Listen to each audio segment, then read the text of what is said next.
hearty welcome to our drive-in theater. We have a wonderful evening's entertainment lined up for you, one that will provide several hours of pleasurable relaxation and diversion for you and your family. Did you fail to dress up for tonight's show? No tie, an old shirt and slacks, a house dress? Well, don't give it a thought. We're glad you came as you are. We just want you to enjoy yourselves. Show starts in 1 minute.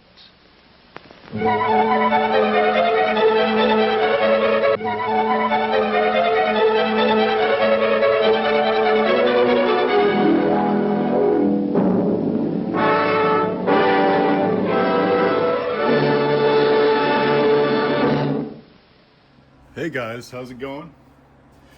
Well, it's cold out. Man, winter has hit us here in Canada and Manitoba, and it is freezing out there.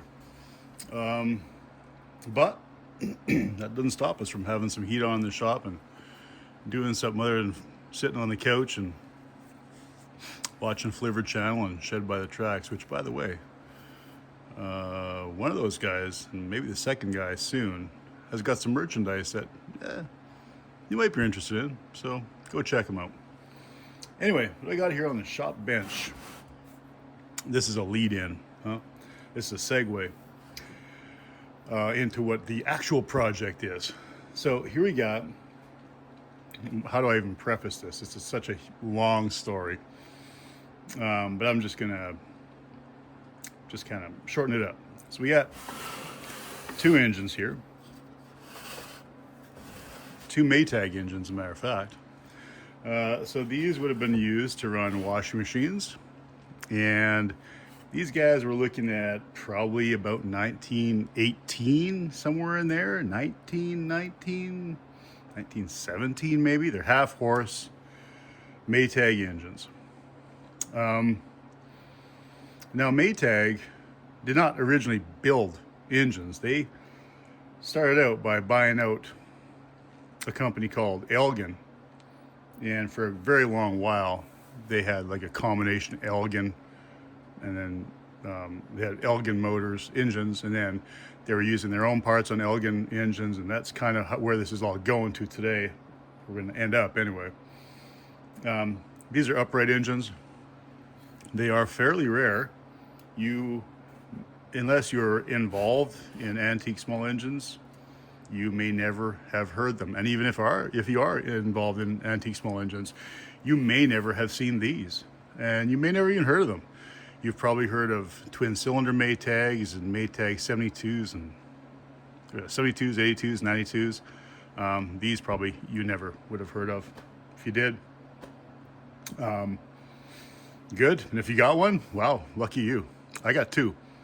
I know a few guys have more than that. Zach Northway, for instance, has for sure more than me, but these guys are real Maytag collectors, and I am not. Matter of fact, in Canada, you're lucky to find a Maytag here, so the fact that I actually have two here is pretty darn rare, as a matter of fact. Everyone wants to always know value. What are these things worth? Well, what are they worth and what did they do? So, well, we know what they did. They ran washing machines. They originally would have looked, sorry, not originally. They would look, these ones are very similar in how they look because the time period between them is very close. Matter of fact, the serial number on this one is 66031. The serial number on this one is something less than that, I believe, 58192. No matter what they did, they built a half horse and a one horse. They did number them all sequentially. So no matter what they were, if you got one that's a lesser number, it's an older machine. So this one, let's go to this one, the older one, the one I kind of know more about because, well, I did rebuild both of them, but this one I ended up having to make a few parts for and things like that. As you can see, or you have seen already, I leave them alone. I don't paint them up and gob them up. I figure if I ever went to sell them one day, and even if just for my own interest, they're worth a lot more money just like this, and not with paint gobbed all over them. And you know, people like to restore them. My idea of restoring them is to make them run, and make them run normally very well, or like they would have when they're original, but not mess with other stuff like paint. I mean, look at it. You got original paint, you would have had original decal here. Kind of see where that would be. This is an F carb, it's called. It's a fairly rare carburetor. It's got, this one was tapped for a fuel cup. So you originally have a little cup on there, the priming cup. Flap it or flip it open, put some fuel in there just to help get it started. It's got an air intake, which you adjust. Can you guys, sorry, bump you. Get out of my way, what's going on? You adjust the air flow here, and you adjust the fuel here. It's a fixed jet over here, not an adjustable jet. This one is just adjust the amount of fuel coming up from the tank. And it's, as you can see, it's crankcase. It's mounted on the crankcase. Earlier ones were mounted on the main bearing, you know, kind of way over here.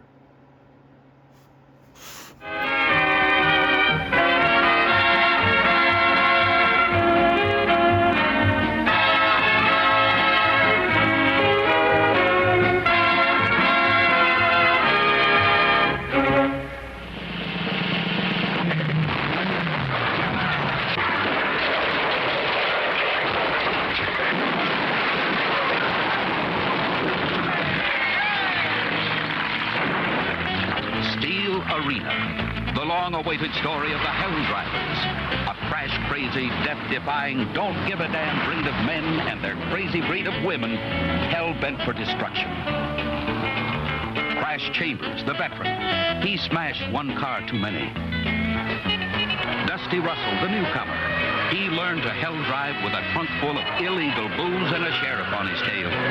For the circus of death, explosive action and thrilling adventure in the never-before-told story of the Hell Drivers. Fearless, reckless, thrill-seeking men who roar through life with death as their sound.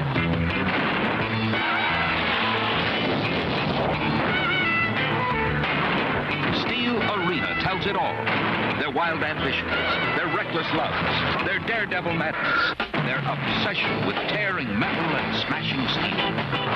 The Hell Drivers are coming in Steel Arena. Don't miss it. I'll tell you about that. Pipe thread, spark plug, fuel fill. Zoom you out a bit, sorry about that. Fuel fill, fuel drain. This is a grease cup. Grease is your main bearing. This thing over here, you guys see that in there? Let me get you in there a bit more. This piece of material, which the name of it kind of eludes me at the moment. It's kind of a fibrous, not plastic, but a fibrous collar basically. Now if you look, you can see in there, you've got this flinger right here. Centrifugal force, when this flywheel is turning, keeps this flinger off of this commutator. But when it slows down, it allows that flinger, I'm going to call it, which is a contact, a sprung contact, to touch that brass pad right there. Touching that brass pad makes a connection to ground through it, and that ground then runs into, and you guys have seen these before because you know, the majority of you know what a buzz coil is. That then is connected to a buzz coil, and the buzz coil sends a spark through and sparks. So it only does it when the flywheel slows enough to make contact to ground to send power through the primary contacts, primary connections, primary winding on the buzz coil. That's how they're powered, with the buzz coil. What else can I tell you about this? The pt.1 obviously over here, which was hooked up to the washing machine. Anything else in this I could tell you? Not really, I guess. I mean, you can kind of see how it all works. That gives you the idea how that works. You would have had a wire connected right here to this post. You can see in there. And then that would go to your buzz coil. And then any wire basically on the chassis, you can make a connection on a bolt if you want to the other end to make your circuit. Yeah, so that's that. So that's that one. Again, like I said, this would have been like a dark blue, maybe greenish, dark blue, and red. And then cylinder black.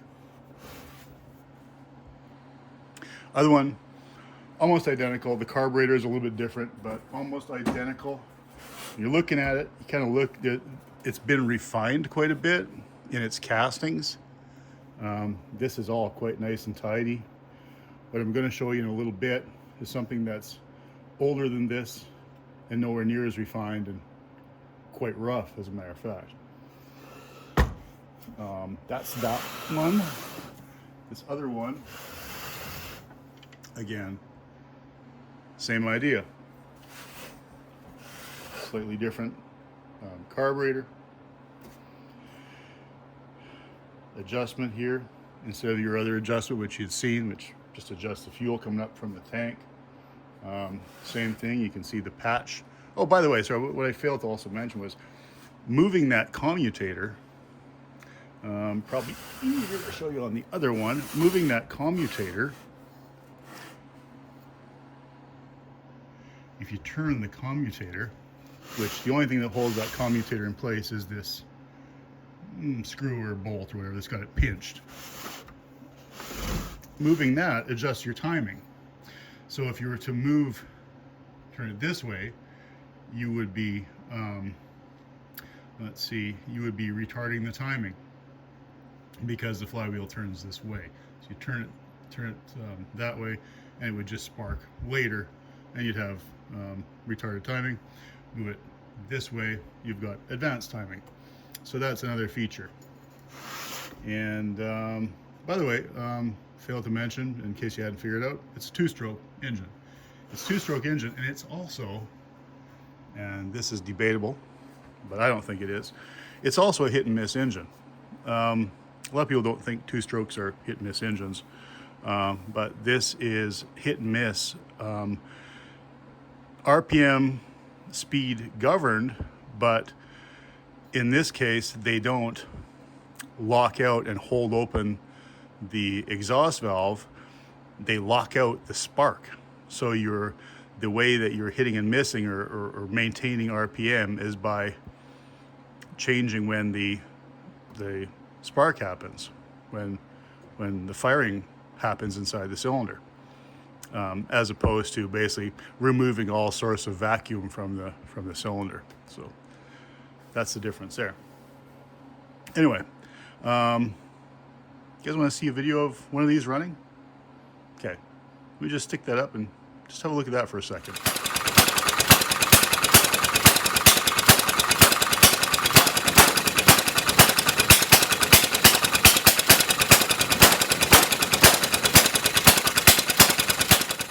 All right, so you've seen how those kind of put away there and kind of rough and, you know, not highly refined. You would not call one of those highly refined. Probably when one of those wore out, you would just toss it away and get another one. Or probably by the time it wore out, you'd probably be into the next style of washing machine that might use one of the more refined engines that Maytag had. So what we got here today, something I'm going to start working on, which I've had it for, about a year and a half, I guess, and I really haven't done anything to it. Sadly, I kind of lost some of the video I had, or I've misplaced it, but I managed to hold on to some of it, where you're going to see what this looked like when it was whole, when it was one piece. But what I got here is I have it all broke down. So this will kind of give you a refresher on those two that you just saw. So you've got a flywheel, pretty kind of rough looking, huh? It's kind of been through hell and barely came back. Looks like a couple fins got bust. there, kind of welded up. This will also require some repair on my behalf if I'm ever going to use this again. It's been brazed and something put on here, filled in for some reason. Don't know why, don't know when or why. I really don't know. It's rough. It's gonna need some finessing before it gets a chance to be used. So you get a flywheel, got the cylinder. If you can notice there with transfer ports, 2 little transfer ports. So you can see down inside. Can you see there? I have a light. A light might be helpful, huh? I don't know if it'll help you guys a whole lot, but can you see there and down further? Another one, transfer port, intake transfer port, and then exhaust and spark. So that's the cylinder. And you've got carburetor again. I believe this is a G carb. Same as the carburetor on one of the other engines. One's an F and I believe one's a G. This also is a G, with an interesting adaptation, as a matter of fact. Somebody, I don't even know if I should get to that yet, but I'm just going to jump in on it. So somebody took this engine that I've got and heavily modified it. I don't know why they did. Maybe it was a project that they just thought they'd mess around a bit. It's unfortunate they did. I wish they would have left it alone, because the engine that you're seeing here in its complete form, probably, I'm gonna just hazard a guess, at about $3,000 US if you could have got it before it got messed with. The other ones, by the way, I forgot to mention, value, $1,000 US, maybe if you're lucky, 1,500 US, somewhere in there. This one, however, is very special. Unfortunately, it's been made unspecial. Well, it's still unique, right? But it's not as special as it would have been. Somebody decided to convert this, not into a hit and miss engine, but into a throttle governed engine. And I mean, it's not beautiful work, but it looks pretty effective. Basically just put a flapper here, which is just a throttle, and just actuate it, throttle like that. There's your air intake, which once you have this in place, this flapper, butterfly, whatever you want to call it, which can be either way. That's wide open. That's wide open throttle, by the way. Once you have this, you no longer need to worry about metering your air through here, because this does all your metering for you. Inside here, just like in the other carburetor, is a spring with an umbrella valve. See that? Sits there. Meters the amount of fuel that gets sucked past. Helps to meter it. Anyway. You hear all the heaters running in the shop here, keeping it warm. Fuel pickup with a check ball in it, so the fuel doesn't all run back down the tank. Now this carburetor, let's go over here. Have a look at this. Before I show you the really interesting part of this, this would have originally been, mounted, and so this is your main bearing, just like the other one you saw with the grease cup that greases the main bearing, right? Your crankshaft PTO runs, crankshaft PTO, basically the same PTO as the extension of the crankshaft, runs through here. A couple of bronze bearings, comes out the end. What's different about this main bearing is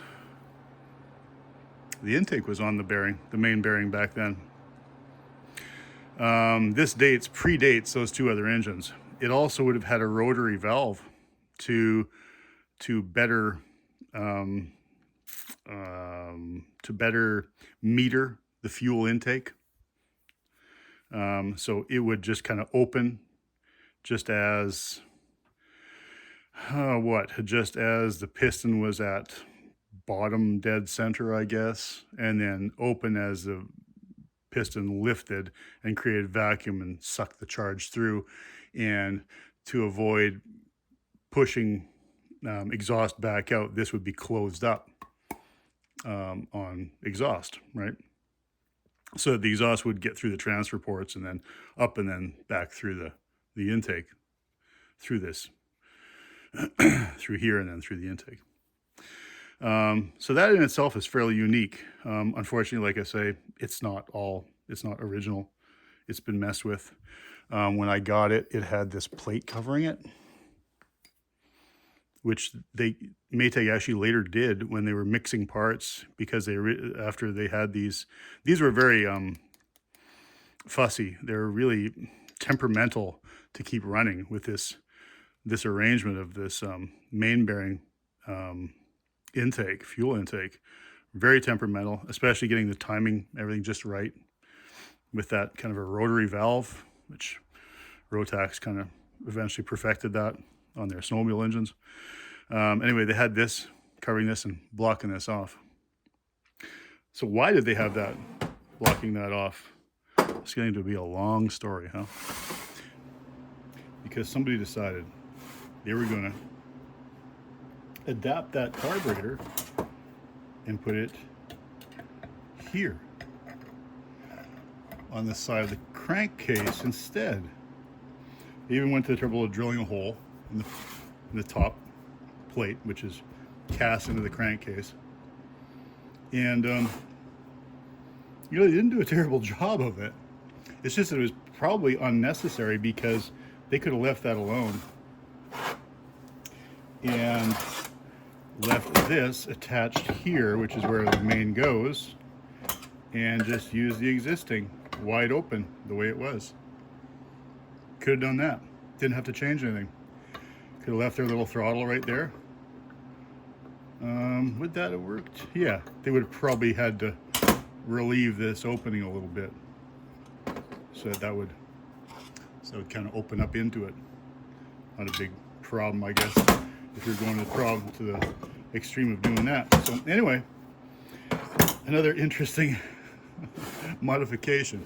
The most interesting part of this whole engine is something you're looking at right now, and that's why it would be a highly sought after and very expensive engine, is this gold paint.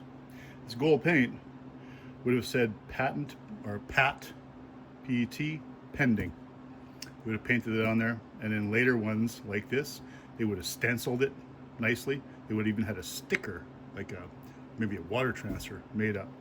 It would have been on there. But when I was cleaning this up, I was lucky enough to notice this as I was kind of wiping all the piles and piles. Well, you saw in or you're gonna see, or you did see. I don't know. I'm not sure where this is all laying out in the video, that you couldn't see this stuff. I may have removed a little bit of this. If I did, it virtually was almost none of it. But anyway, it's still there. You still know that it did say pat pending. It couldn't have said anything else. Where does that put this in the whole lineup? It puts it at probably 19 at the beginning of Maytag engines, about 1915, maybe 1916. This is very, very early, because they did this. They put this pat pending on here because they did not have all of the rights yet to build this full engine. They were using parts from Elgin, or they may have still not had full ownership of Elgin and their patents, and so they went about making engines with a combination of parts from Elgin and Maytag, or maybe just Elgin at that point, and they stuck pat pending on there so they could legally basically sell these engines. Highly sought after, very, very rare. I've seen one other engine.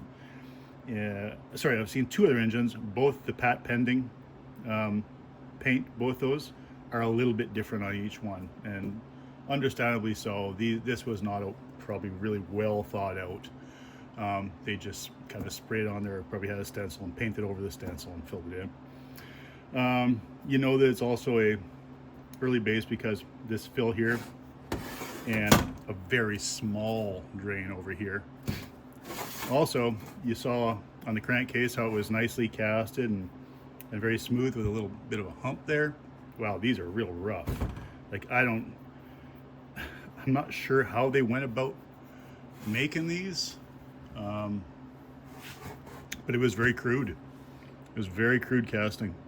Also, this part number stamp is over here instead of over here where it would say S143. Here it just says S43. Completely different design, and like I say, far more crude and rough. No doubt the person who did the modifications on this did a bit of grinding here and there to clean things up so you'd have a kind of a flush mount for that carburetor. So yeah, we're gonna leave all this alone. Again, sad that it got modified. Can't change the fact that it did, but you know, it is what it is. But we will leave this alone, because even just as a fuel tank, that would be highly sought after, just for someone to get this fuel tank. They would want this fuel tank, and nothing's been done to this tank. It's not been brazed, it's not been broke, unless I'm planning on dropping it on the floor at some point. But oh, there again, S23 on the bottom there. Maybe somebody would really want this tank because maybe they would have everything else except the tank. Maybe it got broke or brazed or whatever. So, you know, even in that respect, this would fetch a few dollars just for the tank. Push that aside. What else we got for you? It's intermission. Rise and stretch time. Time to refresh yourself and visit our snack bar. The Juicy Frank Sizzling Hot. Showtime will be announced loud and clear to get you back to your car in time. So stretch your legs. Come to the snack bar now. It's showtime, folks. Enjoy the show.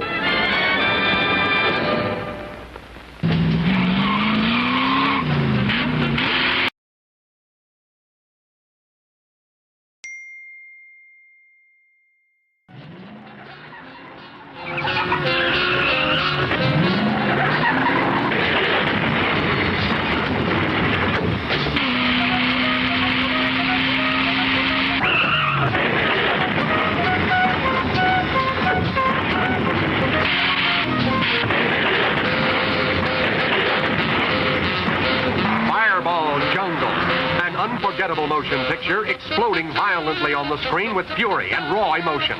Introducing Alan Mixon as Cat-Eye Mears, deadly king of the jungle. Who'd say a thing like that? Everybody knows Cat-Eye Mears is out to win, but... The Throne Room, a place where lusty, beautiful women played a deadly game. Searching for thrills. A game they lost more than they won in this jungle of sadistic, ruthless men. Uncle Nero didn't like the way I handled Miller, right? Huh? Okay. Well, we're gonna let Uncle Nero handle him. Huh? Fireball Jungle, where only one man was king. Cross him, and there was hell to pay.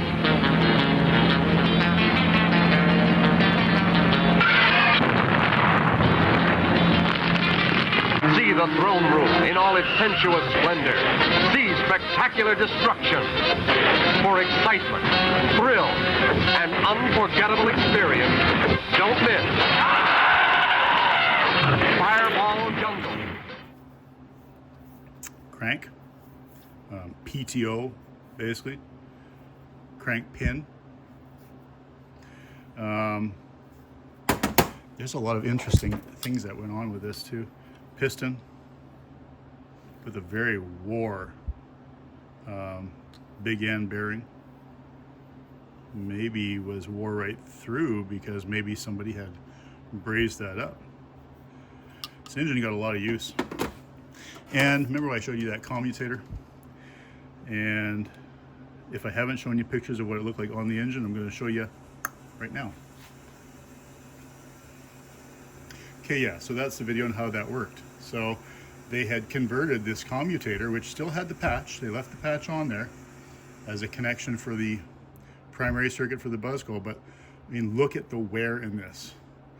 this engine got a ton of use to get that amount of wear on that pad. I don't think I've ever seen one with that much wear. It is, oh, that's crazy how much wear is on there. That washed a lot of clothes, this thing. That's craziness. That's commutator converted. There's the little pusher that makes or breaks the electrical connection. Would lift it away. See that? You know, somebody, it's kind of rough, but somebody actually did some pretty good work. So then that was like that. This was like, let's see, where is that? This would have been like so. See, here is the cutaway that somebody made. They made a little lobe so that normally it was holding it apart, but then the pin would fall in to this cutaway portion, almost a keyway, but it's a cutaway to allow that spring to drop down and make connection in your primary circuit. So that would fall in there, and then as soon as it would pass, it would then push it out of the way. So, you know, I gotta hand it to somebody. They did some pretty interesting work. I mean, they did some other stuff where they were obviously trying a few things, and looked like they tried to center drill something here. This would have originally been a pin. They put a pin here, taper pin, holds your flywheel on. And then also they had this other adaptation.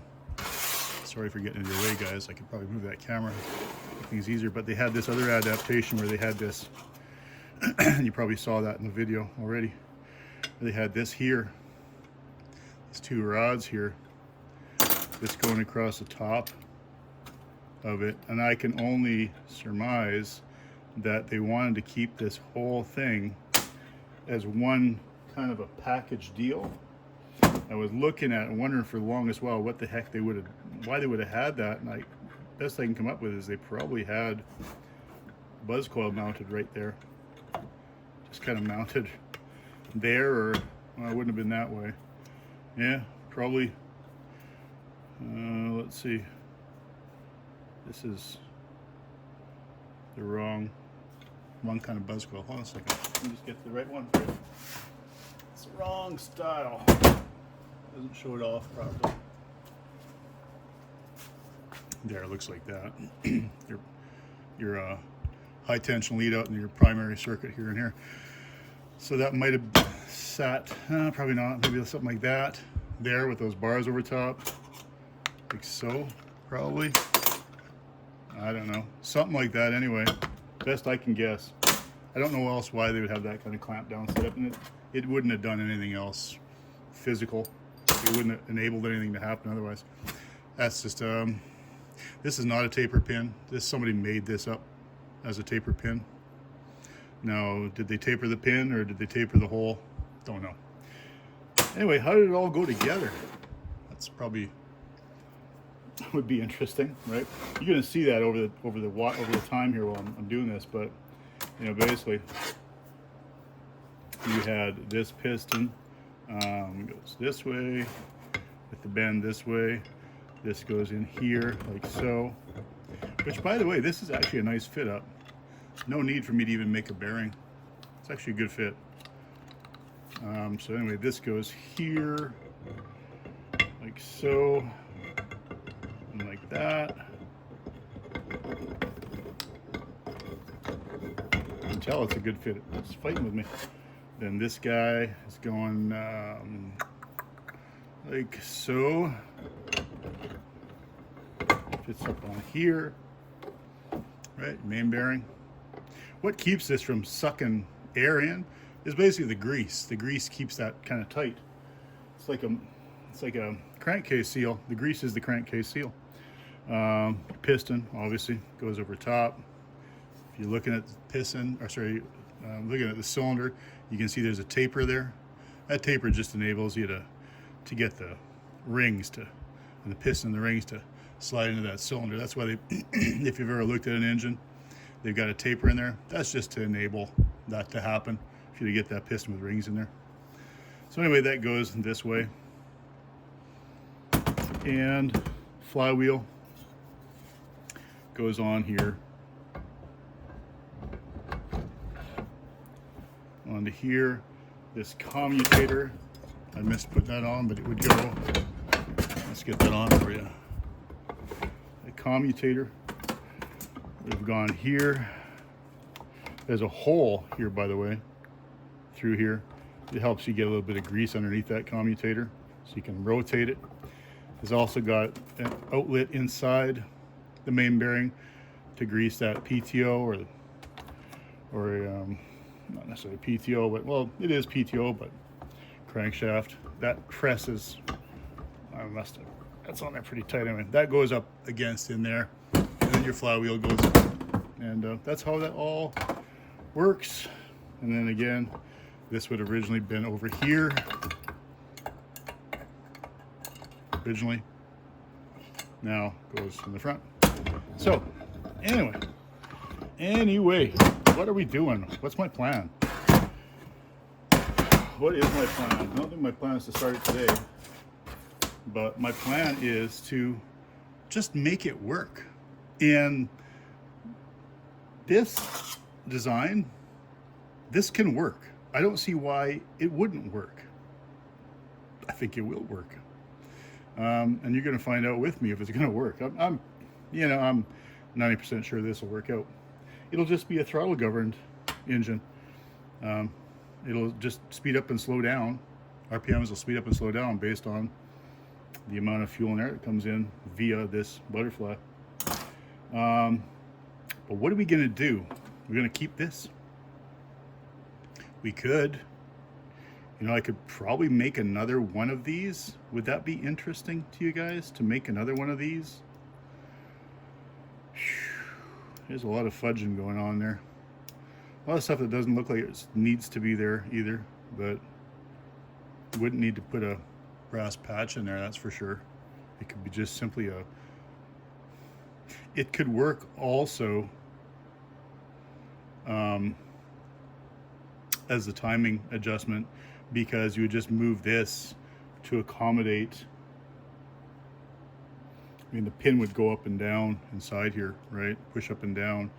And depending where the position was of the crankshaft, where the cutaway lobe in the crankshaft was, it would either spark or not spark, early or late. So this could be an adjustable timing setup as well. We could try doing that. What do you want me to do it like that? Want me to try remaking this? I don't know. It's interesting. I don't know if it'll work very well. I mean, you're kind of hoping for a lot, basically, for this to bounce up and down out of that little groove on the crank. What I would probably prefer to do is had this on here, let's say, right? Have this on here, so easier if I had a pin in there.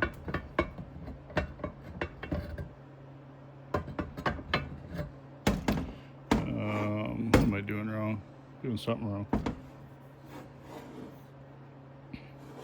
Anyway, goes on like so. What I would prefer to do is probably mount an ignition trigger. Again, I'm going to reach around and use a micro switch for an ignition trigger. So what would happen would be, this would be here. I would probably mount this. Just thinking, just kind of spitballing ideas, right? I would have a bump, basically a lobe here on the flywheel. I would attach it to the flywheel somewhere.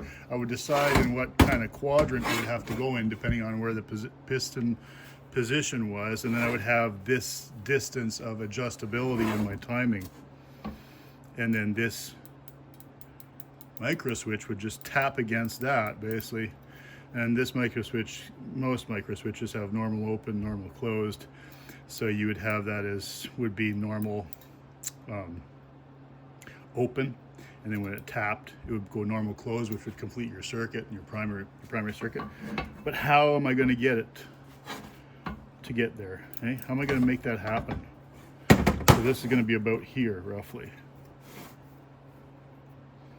I need to make a bracket that comes out here and puts that basically out here somewhere. Now it can be there, it could be on the other side also.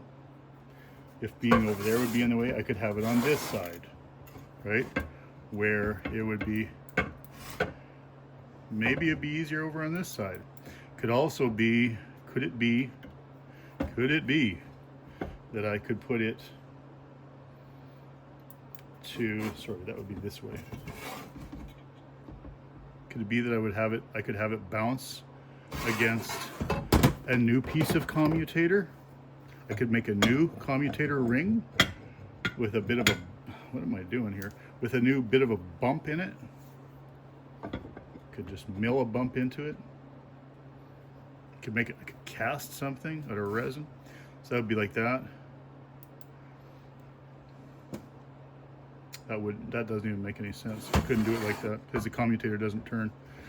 It would have to be, it has to be something that turns and gets bumped against by that flywheel.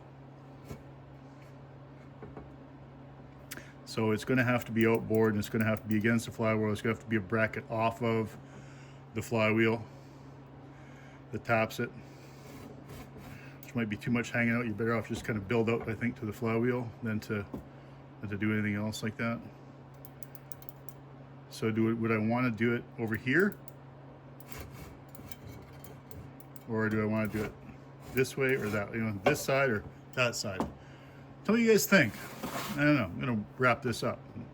Kind of maybe sketch some more stuff out and spitball some more ideas. I know I got to do a few repairs. I got to repair this flywheel up. Not all that confident in leaving. And we'll kind of grind this stuff away and clean it up to re-weld this nasty crack here. We'll just MIG that. It's not a big deal. Just MIG that on this side here. Series of cold tacks. Obviously this was this nice kind of like a blade. Came out like that. This obviously would have been like that and it's been buzzed off. We'll obviously smooth that out. Yeah, anyway, I think that's it, guys. That's it for today. It's long enough. Gives you something to look at, something to think about. And maybe once the comments start coming in, I'll think about what we're going to do. Are we going to remake this? I guess, are we going to remake this? We're going to keep this, maybe just fix that up a bit and just to test it before I go into the trouble of making it. Or are we going to go straight to the micro switch? Again, we're not going to paint anything. We're just going to clean that flywheel up. Please remember to replace the speaker on the post when you leave the theater. Anyway, guys, that's it. Hope you had a good week. And hope wherever you are, you're warm. Or your houses are warm. Or you can make yourselves warm with whatever manner of booze or hot coffee that you can get into. Okay, guys, take it easy. Thanks for watching. Good night.